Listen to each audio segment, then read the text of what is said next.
Welcome everyone to the Connect to Engage, all about communication video chat. My name is Jennifer Murphy, and joining me are my colleagues, Adrienne Wallace, who lives on the East Coast, and Sonia Sethi-Kohli, who is in the Midwest, and I am on the West Coast. So the reason that the three of us have decided to join forces and align is we are all speech and language pathologists who work in the corporate setting, in the world of communication and making sure that businesses and professionals have strong communication. We decided to work together as a team because three is better than one, to be honest. And we just want to spread the word about communication and what we do, and how important communication is, and people really don't think about it. So one way we're doing that is by filming these video series and video chats. We're inviting professionals from different industries to answer our questions and have conversations around communication and how pivotal it is. And so today I am so excited to welcome educators. Educators are my favorite ever. And the fact that it is the start of school and they have joined us and have agreed to be part of this panel is monumental, because I'm sure they are absolutely packed. Their schedules are completely packed. So we've each had the opportunity, both Sonia and Adrienne and I, to invite educators, and I invited Jill Battilega, who is a high school social studies teacher. Hello, Jill. And then Adrienne, who did you invite? I invited Dr. Andre Wallace, who is a college professor. He's an associate professor of biology. Hi, Andre. What about you, Sonia? And I invited Brenna Zoephel, who's a third grade teacher in the Chicago suburbs and is furthering her expertise in curriculum and instruction with a special focus on math instruction. So we are thrilled to have you here. And let's get started. So if you all could briefly, and whoever wants to go first is fine, tell us about your role in the education industry, and how and why you got into the role you are in. Go for it, Jill. All right, I'm going to go first. Let's see, this is my 32nd start of teaching high school. So I have finished 31 years. And for all 31 years, I've taught world history and US history. So I was a history major in college. For me, I tell my students that I inherited something called the teaching gene. I'm a product of two career high school teachers. I am married to a teacher. I have one sister. She is a teacher. And for me, it's cellular. Right? It's something that when I was small, I knew nothing other than my parents talking the talk at the dinner table. They talked about their greatest joys, their greatest struggles. On the weekends, I was at different school activities. And so I went in eyes wide open, knowing I wanted to teach, and it was just finding the subject that I loved. And I was really fortunate to have really quality history teachers in high school. And then my professors were incredible. And so it's with that drive that I entered the classroom with the hopes that I could inspire and spark an interest in my discipline, but also really teach critical literacy skills to my kids. That's great. Very similar to Jill. I've always known that I've wanted to be a teacher. My preschool journal said, when I grow up, I want to be, and I wrote teacher and drew a little stick figure with an apple. My 9th birthday party was school themed. My cake had like a chalkboard on it and a stapler. Oh, that's great. I have teachers on both sides of the family, as I'm a third generation teacher. So very similarly, I just feel like it's in my blood. There was nothing else that I ever seriously considered doing other than, the childhood wishes. I think I wanted to be an ice cream truck driver at one point. But I love teaching third grade. I feel like it's such a fun age where the kids build their independence, but they still love to come to school and learn. So I'm excited to have that as my career journey right now. Yeah, so I'm the opposite side of things, because I did not want to teach, right? So I am a college professor at a university that has primarily undergraduate students. and teaching is highly valued there. I ended up there because I was interested in introducing hardcore scientific research to students who usually do not have those opportunities. And so when I was a PhD student and research was my life, then I became a postdoc. And while I was a postdoc, I was like, you know what? Someone brought to my attention some teaching fellowship for a postdoc, 30% of my postdoc time. I was like, all right, let's do it. What's the goal? They were like, well, to introduce research to underrepresented communities or communities that do not necessarily have high scientific interest or research interest. And so I decided to do that. And that's how I ended up where I am. So I do like to teach now. I really like to teach, but I would not sacrifice the research for the teaching, right? I am a scientist at heart, so that's where that is. All right, very nice. It's interesting to see kind of the dichotomy, the end of I've always wanted to do this and I found my way to this career path. So let's talk for a minute about the role of effective communication within the day-to-day operation of your workday. And I would like to have you go ahead and start for us this time, Andre, if you don't mind. Okay. So can you imagine a professor who cannot communicate effectively? I mean, I think I've been in those classes, Andre, and I'm going to be honest with you. Unfortunately, yes, Andre. Exactly. So it's common knowledge, or people usually say all the time, well, scientists are poor communicators. And I do understand why people think that, because it's kind of true. Because if you go to a bio class or a chemistry class, your professor is likely not that great a communicator, and hence not that great a teacher, because they're so caught up with their research and writing grants and all these other things. But I sort of think about it as, what if my students do not understand what I'm asking for them for a particular assignment, whether it's homework or in-class work? And then I thought about it in a bigger scale. I'm wasting 75 minutes of their day if I'm just standing up there and we're not communicating effectively. And so in order to address that, I spend a lot of time going to seminars, doing workshops, training on how to effectively communicate with my students. And so it is imperative. I know it's not necessarily valued by most scientists, but it's imperative that we are able to communicate effectively with our students in a classroom. Thank you, Andre. Who wants to go next? Brenna, do you want to go second again, or Jill? Sure. So I sort of look at communication in my field through 3 different lenses. I primarily communicate with students, with families, and then with colleagues. And I think in all 3, it's important for me to be clear and concise in my language, is sort of how I think about it. Especially with 8 and 9-year-olds, they don't have sustained attention for me to ramble on and give these lengthy directions. So it's important that the directions are clear and concise in order for them to have a successful lesson. It can really make the difference between something that sticks with them and they enjoy, or us all ending up frustrated because nobody knows what's happening. And thinking about communicating with families, there are so many acronyms in education, so much jargon, and thinking about how that comes across to families. If I put that in an email and talk about an FBA, an SEL, an MTSS, and an IEP, and then suddenly it feels like we're not on the same team, that I have some elevated knowledge that can really tarnish a relationship with a family, instead of me being more clear, and then suddenly we're all on the same page working towards a common goal in support of the student. Great points. What about you, Jill?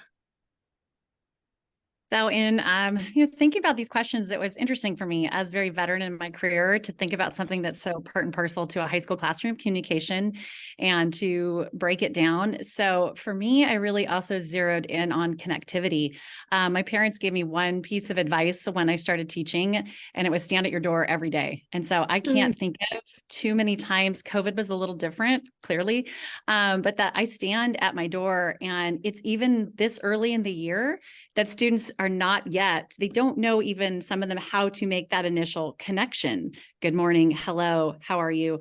But I feel that especially for teenagers, that their learning is very, yes, clear and concise directions, and they somehow have to connect with me, with their peers, with their learning to be able to maximize their retention and their growth. And so I think that's something to build on what my colleague here in the panel said. I know the connectivity pieces. So it's not only with, if I'm lecturing, you know, how can I give connectivity by taking something in America's history, but by tying it into a current event. So maybe the relevance is connectivity for them. I think giving them opportunities for inquiry, for asking questions, like, I don't even know what to do with this. Okay, well, how can I make it meaningful to me? Giving them chances within small groups, large. We have our first Socratic discussion this Friday. But that piece to me, the connecting to learning via communication is central in a high school classroom. And how does listening play into that, Jill? Like connecting with them, not only giving them the information, but then the listening piece. Tell me about that. The listening piece is essential on a couple of levels. So for me, as the professional, as the educator in the room, if I am running any type of discussion, or even if it's something they're in their small groups and I'm walking through, it's an assessment to see to what extent they're understanding potentially like a learning objective. But really for students, and it's interesting, Jen, you brought that up, but this Friday on my Socratic rubric, the listening piece is one of the components that they work on. So it's how do they not just speak, but internalize what someone else has said, make meaning, find potentially a question with it. Is there something they could add on to it? So absolutely, especially if classrooms are the laboratories for our democracy, I don't want just the who can be the louder opinion, but it's the how do I listen, do I internalize, and then again, so both on the student part, but my part to make sure that they're achieving their learning and skill objectives. Yeah, and go ahead. Oh, sorry, just building off of that, we start developing those skills even in third grade. We do a talk structure where we sit in a circle to answer a question, and before the next student can share, they have to address what the person before them said by saying, I agree, I disagree, or any comment they have related, to make sure that they are listening to the people and not just thinking about what they're going to say and how they can answer.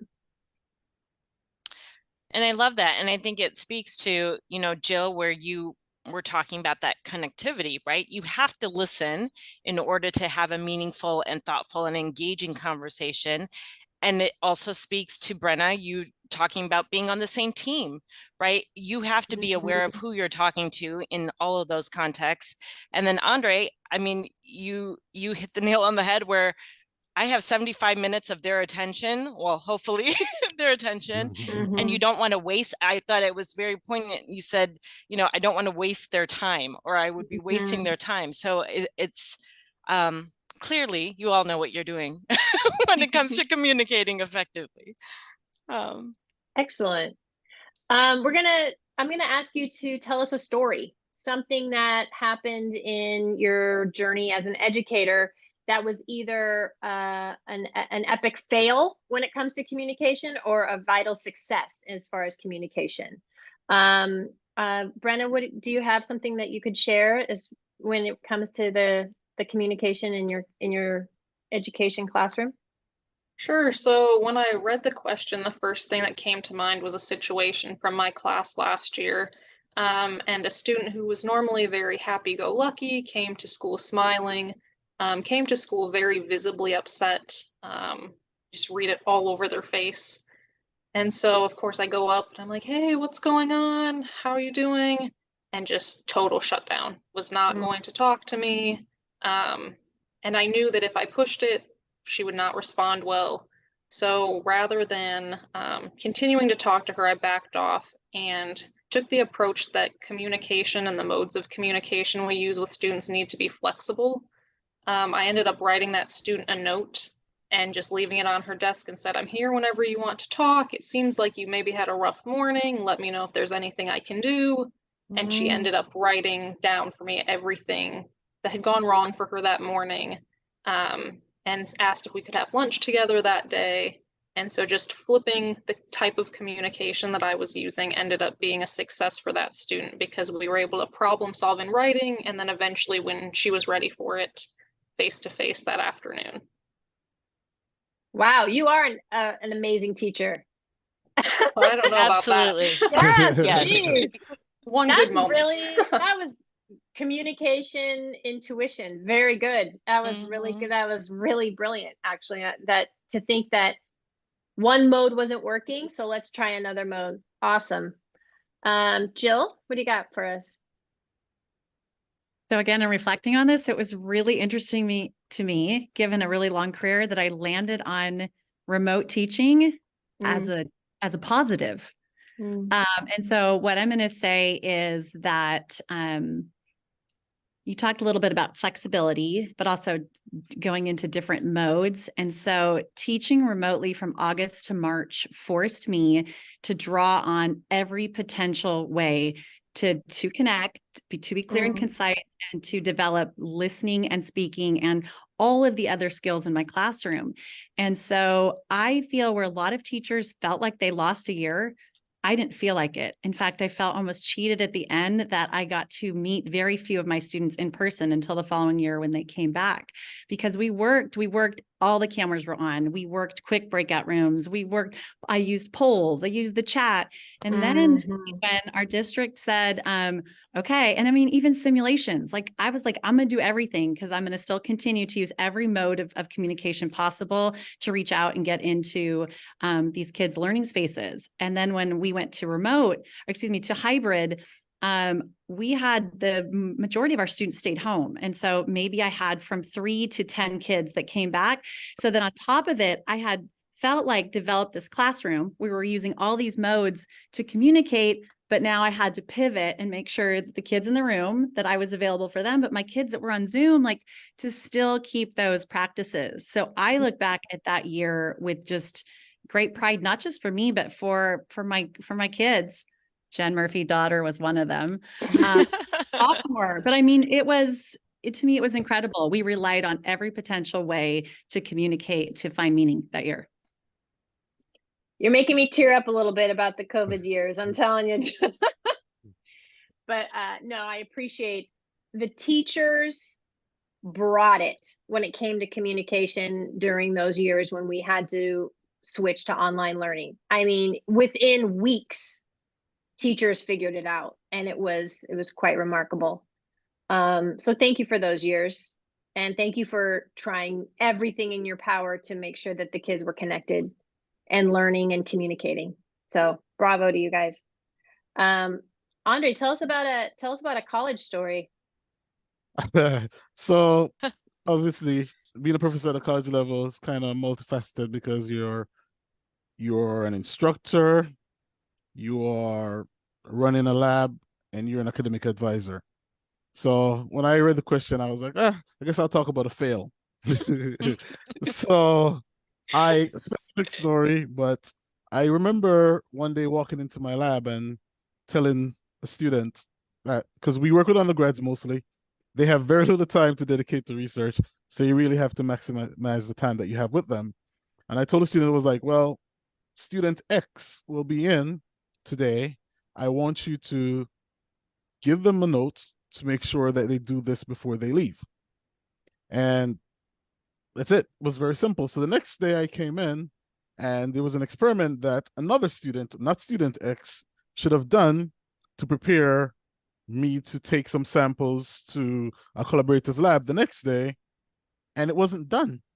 And I was frustrated. I was like, come on, I booked the time, I reserved the microscope, and I was like, what happened? So it turns out that I did not tell the student who to give the message.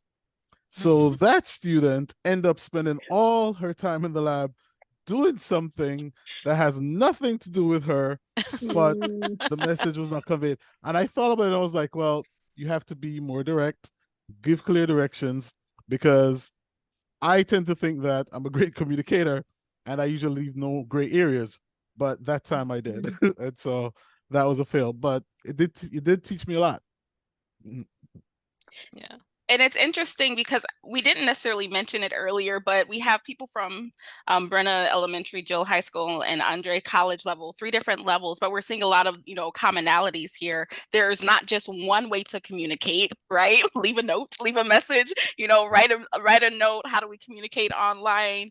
There are so many different modes of communication that we see day to day for educators, and also different reasons to communicate. It's not just in a classroom standing up giving a lecture, right? So there are other things outside of the classroom, having that lunch with the student, or communicating with your students outside of the classroom in a lab in different ways, in addition to their parents too, depending on the level you're at. Yeah. So we clearly know you 3 are excellent communicators, and you hold that role of being that excellent communicator and getting that communication from your students in various ways. But what would you say is an opportunity or an area of growth for other individuals, other educators in that education role or field? Or what's the biggest mistake that you've seen certain educators do? Andre, why don't you start? So in our field, we often assume that everyone knows what we're talking about. So we do not give sufficient background usually. And as one speaker said earlier, we use a lot of jargon, right? We also take the liberty to just basically say very specific things about our field when we should be given a general explanation. For example, if you should ask a scientist what they work on, they would likely give you very specific details that has no relevance to you understanding what they do. And this is why grant writing, which is something we have to do in our careers to succeed as scientists, is one of the most difficult things that we have in our careers. And we often invite communication experts to come in and give workshops on how to write effectively. It is not just the writing skills that are lacking though, but it's the communication skills. Because if we were able to tell someone what we work on effectively, we would likely be able to write about it. So I think the biggest fault that we face as scientists, especially in academia, is that we assume that people know our work or the background of our work. So we start telling them scientific details. And I think that holds true not only for educators and especially in, higher education in academia, but for all industries, right? We have a certain vocabulary. So Adrienne, Jennifer, and I have a certain vocabulary that is shared amongst the 3 of us, and probably, somewhat with our educators and in that context of the speech language pathology world. But I feel like interacting with lots of different people, it's a token that everyone can take, right?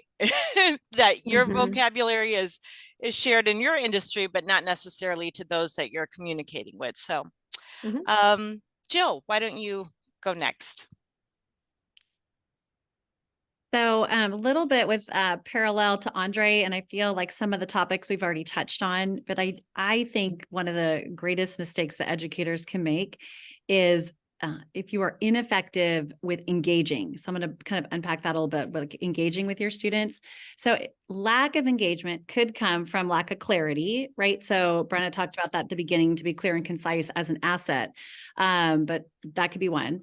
The assuming, right? I teach juniors and sophomores. So I know that if assumptions are made about what students still even know from year to year, that I am being ineffective as it relates to still needing, especially at the end of the year, to reiterate, to review, to make sure that we are, this is the language we're speaking as it relates to, let's say, document or source analysis. I think it can even come with it's commanding a presence, teaching teachers how to not have a monotone delivery, how to be animated, how to use visuals. And so there are pieces within communication that if you fail to engage, that engagement in different ways can really make an ineffective classroom. Absolutely. Brenna, what about you? I think on the flip side of my answer about being clear and concise earlier, a challenge that educators sometimes face is not front loading enough positive comments or positive feedback for students and for their families. When a student comes in the morning and we're trying to be clear and concise, it's easy for the first words they hear from you to be, "Don't forget to make your lunch choice," or "Your backpack fell off its hook." But you never want that to be the first thing that a student hears from you in the morning. You want it to be, "Good morning, I'm so glad you're here. How was your evening? Do you have soccer practice after school today?" Anything, like Jill said, to build that connectivity with students. And similarly with families, especially from my perspective at the beginning of the year, I never want the first contact I have with a family to be a behavior challenge at school. I want them to hear something positive from me about their child and what we're doing at school. And I think that remembering to do that when there's so much going on and we're trying to be concise with our language can be a challenge that educators face. Yeah. That's very interesting. And it's such a good point. It is such a good point. And it's working to build those relationships, right? Because after all, communication is, the foundation of any relationship in any context. And I think that's important too. We didn't talk too much about it, but before we get to that last question, Adrienne, if you had any comments or thoughts about the communication that happens within your colleagues, with your colleagues, if there's any thoughts on that, because Brenna, you had mentioned that the different contexts, which we know, but I'd be interested to hear. Jill, you seem like you had a good thought. Because when I was just preparing, like, I kind of did like the little brainstorm of things I wanted to talk about. And it was about 2 minutes ago, I thought, I didn't speak to like the intercollegial conversation. And so, I've worked on 3 different high school campuses. I was a department chair for a while. So I've had different roles within teams. And sometimes I think the adult to adult conversation on our campuses is much more difficult than even the student to teacher relationship. And so it's, how do you communicate in teams, like, needs to be very direct. Our team needs to take care of this, especially in an industry where we don't have clear like hierarchy. There's no manager. Even department chairs don't have any type of sovereignty over the decision. So it's, how do you build personal relationships? So back to what you were saying, so that within that connection, hopefully you can build common visions and then go to the task distribution. But that it's, of my 3 campuses, two have had incredible colleague communication that to me has really helped buoy me as a teacher, that I'm a better teacher, I'm a better person. I look forward to the personal part of our relationships, the professional part of our relationships. And I had one campus where I was on an island, and it's why I'm not there anymore, because it really felt like growing my profession, taking care of the needs of 160 students by myself, in isolation with no communication. It was too much. Great point. Brenna, do you have anything to add? Yeah, I know at the beginning of the year, our team always works together to set up some core values for our team as far as communication goes. And we go so far as to list them out formally and make sure we all agree. So our team uses things like assuming positive intent, giving each other grace, making sure that children are at the forefront of our conversations and our decision making. And I think having those common agreements has really helped us propel our conversations forward, and then be better teachers for our kids. Love that. Yeah, I mean, obviously, I could talk about this. We could have a whole session on this, because communication among colleagues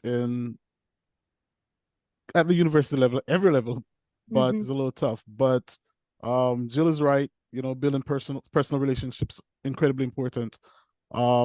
I do remember, like, about a month ago or so, we had this gentleman come in to have a mentoring seminar, and I was there early, so I met him and we spoke. We built built a little relationship before everyone came.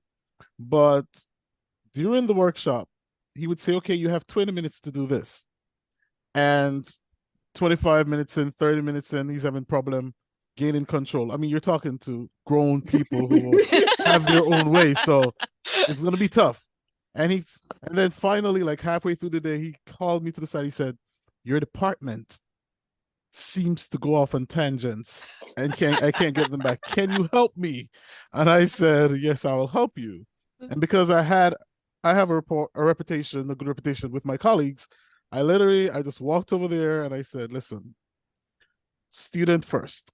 Everything we're doing here is for the students first. You're going off on tangents about how your life can be better. Let's keep it focused." And I kept pulling them back for the entirety. And that guy wrote me an email when he left. He was like, "Thank you so much for taking care of the workshop and make sure we finished on time." But it's a huge part of communication. Just like building a reputation with people, building rapport with people, you can talk to people, having good relationships where you can, even if it's something that's way out, that on the negative side, you can go out there and try to relate to them and bring them back. Yeah, and I think back to, tying what all three of you just said about that, back to what you said, Jill, about, not being on that island, but doing it as a community. And you all three of you spoke to that because this is your professional role, but you guys have to give everything to your students, right? So it's really important that you're happy, and it's interesting, and that communication is at the forefront of your relationships too with other adult colleagues as well, to make it a positive place that you want to show up to. That's great. Yeah. All right, Adrienne. No problem. And it's, whether you're, at the elementary level or college level, usually you have those students for 1 year or maybe 1 semester or a quarter, depending on how your school's format is for the school year. And making an impact will follow the student for the rest of their life. They'll either remember you as the best teacher they've ever had or the worst teacher they've ever had. They don't remember much in the middle, right? So I appreciate you all for, being so great at your jobs and being on that end of the best teacher they've had and making that impact. That last, Andre's dealing with the students that you've had at the elementary and high school levels and getting them, kind of after they've been scarred or after they've had such a great positive educational experience. So it all is interconnected for sure. Absolutely. So we're going to lighten the mood a little bit with our fun question for the evening. And I would like to start with you, Jill. So can you please tell us something on your bucket list? What does it say about me that I had a really hard time cutting down my bucket list? I really need, if I start teaching at 23, it's really time for me to experience life. I love my classroom still. I'm here, but okay, bucket list. Number one, I really, today in my AP World class, we were looking at the META system used by the Incan Empire. I really want to go to Machu Picchu. I want to see there. I want to travel. I want to be out of breath when I'm walking. I can't. That is on my immediate bucket list that I will do. Hopefully the next 5 years, 6 years. Doable. Do it. Absolutely. All right. Brenna, what about you? Well, it's funny that Jill said that because Machu Picchu is at the top of my list. So I guess I'll come up with another answer. That's what I had thought about. Unbelievable. Interesting. But beyond that, I love snorkeling, and so I would love one day to have like a catamaran, maybe in the Caribbean, and just be able to go out and snorkel, maybe take like people out on tours. I don't know, seems like a far off dream because I'm only just starting my teaching journey, but maybe one day. I'm with you. I love snorkeling. I'll join. I'll book a tour on your catamaran. Yes. Definitely attainable. Sounds like a lot of fun. Andre, what about you? So obviously this is tough because I do not have a bucket list because I have no plans to kick the bucket. But if I had to, I mean, I know I love music, and so I would love to record with Luther Vandross, who's dead. So with these new artificial intelligence mechanisms, maybe it will be possible. So we'll see. Maybe I'll be able to pull it off. So that would be something I'd definitely love to do. Well, I mean, didn't who sang the song with the dad? Unforgettable. I mean, it could happen, right? Yep, It yep. could happen. Absolutely. It Technology, could we already happen. have it. Let's do it. Let's do it. That's Nat King Cole and Vanessa Cole. Huh? Yes, yeah, Yeah. I think so. Yeah. Thank you. We'll listen to it as we're on Brenna's catamaran snorkeling and then make it to Machu Picchu and then record a follow-up. Yeah. Let's do it all. Let's do it all. Yeah. I cannot thank you guys enough. Like I said, this is the beginning of the school year. It's really hectic in your lives. You took the time out to talk to us. Clearly, you thought about your answers and took this to heart. And I cannot thank you enough. This is really important to Adrienne and Sonia and I, that communication and the role of communication that most people do not think about, how pivotal it is in professions, that the word gets out that we need to start thinking about it and really take it to heart. So you guys are an integral part of this, and we really appreciate that you guys were here. For those that are listening and watching, be sure to subscribe to our YouTube channel, turn on the notifications so that you never miss an episode. You'll never know what industry we show up with next. So please remember to share this series with others. If you have an industry that you're interested in hearing from, you can let us know about that as well. And we'll see you next time. Thank you very much. Thank you all so much. Thank you. Thank you. Bye. All right, yay for the teachers. They were excellent and such great insight.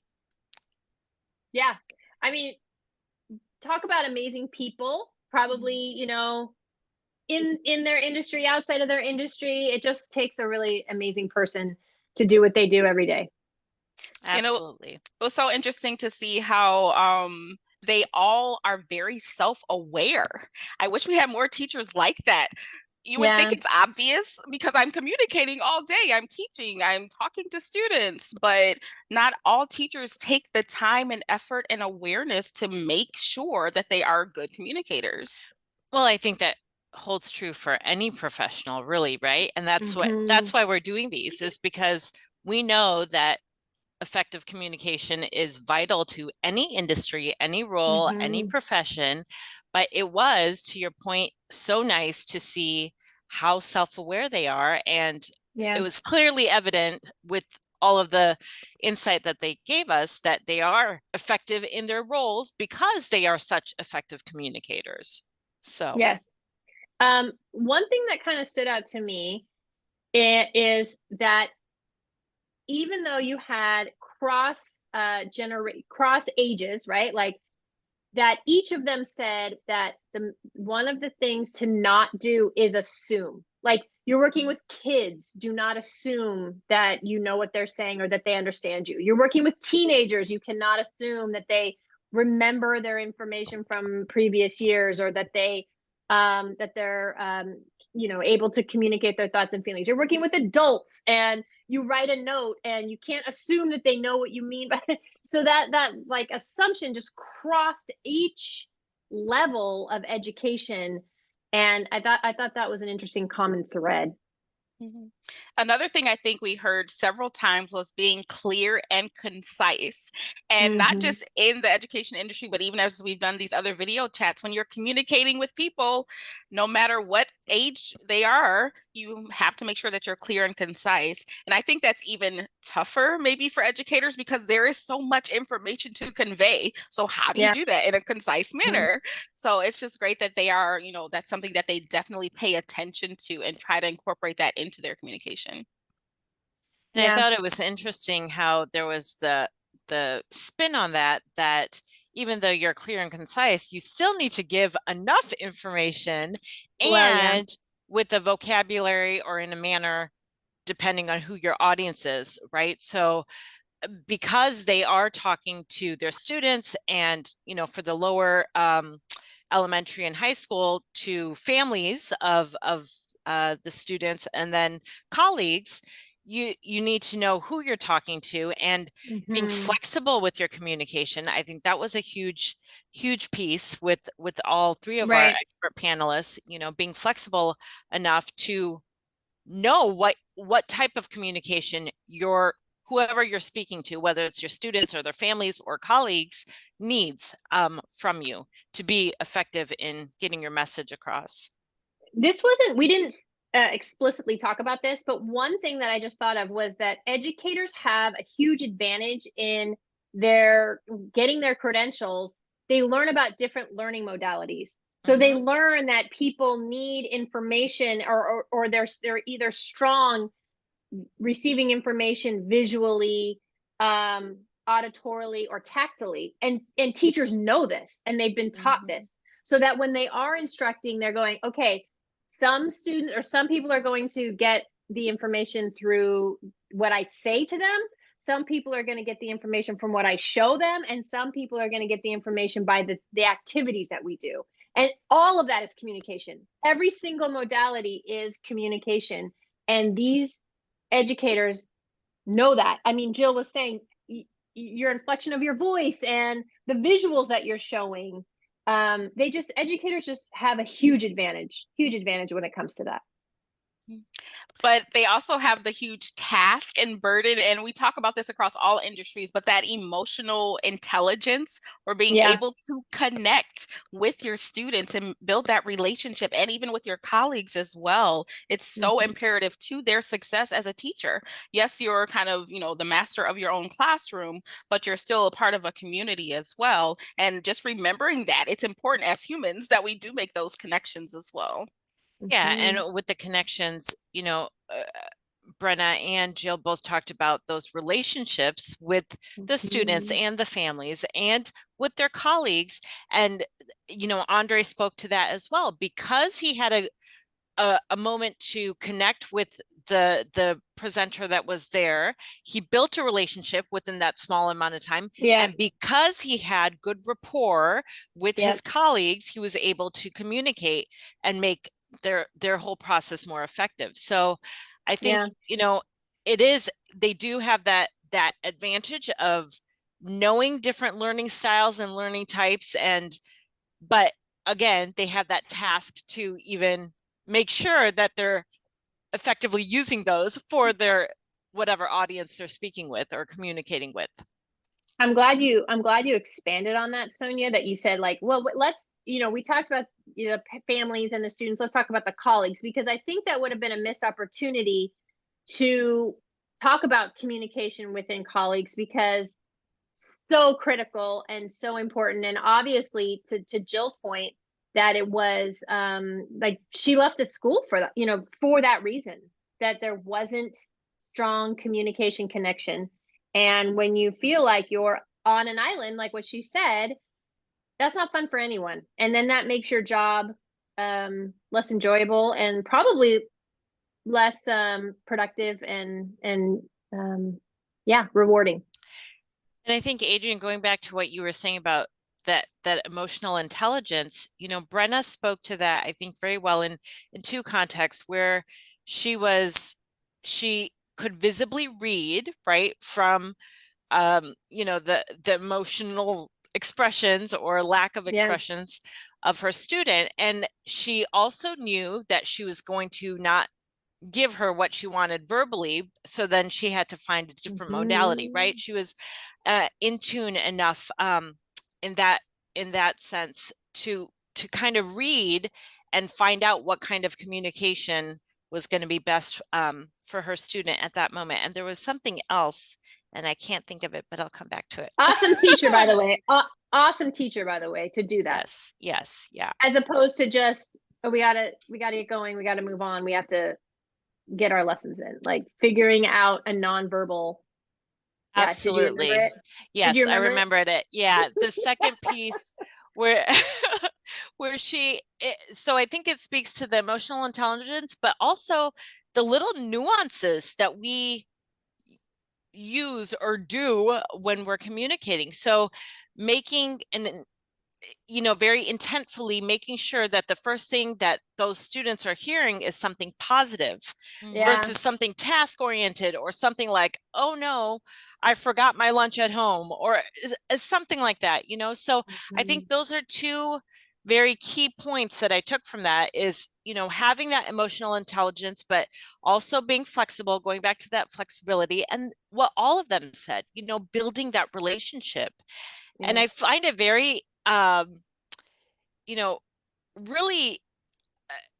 I applaud them, because they do, like I think you were saying during our talk, Adrienne, is that they build these relationships for maybe only a quarter, a semester, or a whole year.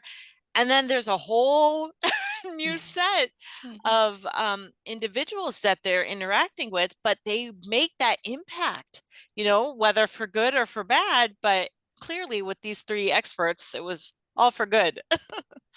Yeah. And you have to remember that the high school teachers have 160 students that they are making those connections with.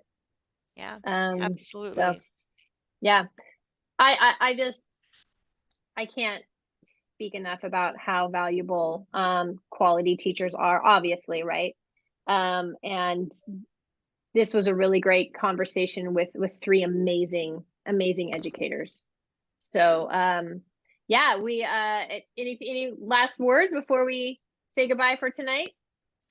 I just wanted to add, three amazing educators and three amazing communicators. So again, back to the point that, to be effective in any role and in any profession or any industry, that effective communication within the workplace and within individuals to build those relationships is vital. So absolutely. Ditto. Triple.